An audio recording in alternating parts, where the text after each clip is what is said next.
So one of the things I want to talk about is the vascular anatomy of the face. Now, number one, there are some consistencies and then there are some inconsistencies. We have the carotid artery comes up over the angle of the mandible through a little notch, roughly here.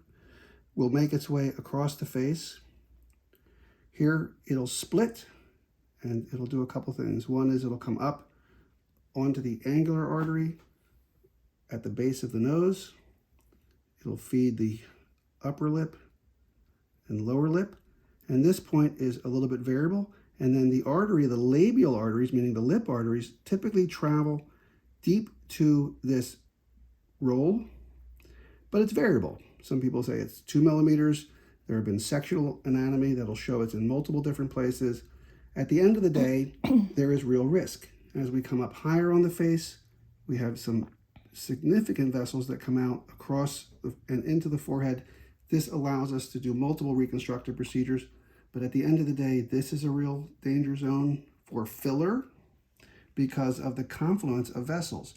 And all of the veins in this area, this is affectionately known as the Triangle of Doom, how you like that name, have no valves.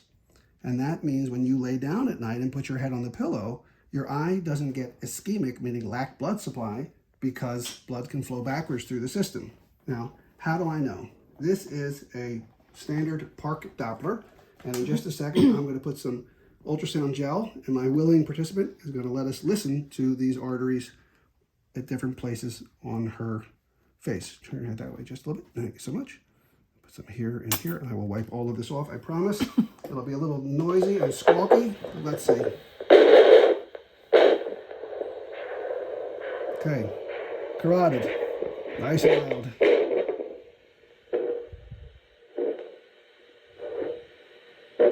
Uh-oh, we lost you. Okay. Of course, we're right here.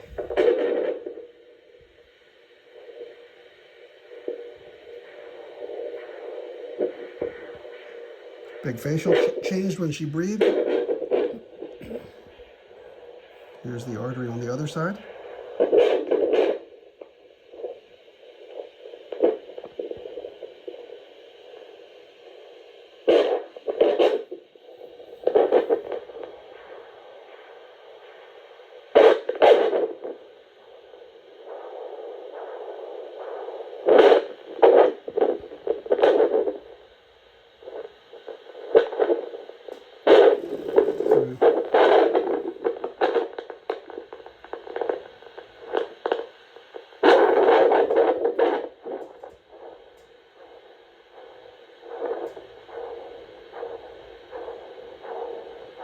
Okay, so the reason for the demonstration is it does concern me from time to time when we see injectors on social media and the like, just willy-nilly sticking needles in places.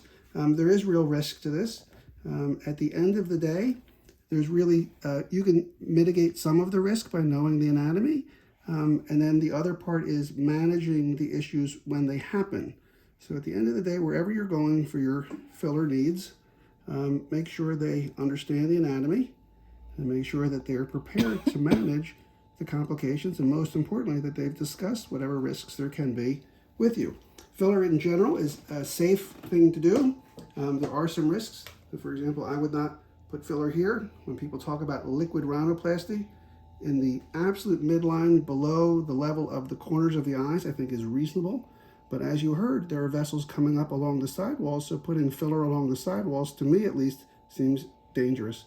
Same thing with putting a lot of filler in the tip of the nose. We have a good vasculature. We need to be mindful about putting filler here. And if we're doing anything in the jawline, we have to be mindful about where the facial artery comes up and across. Okay.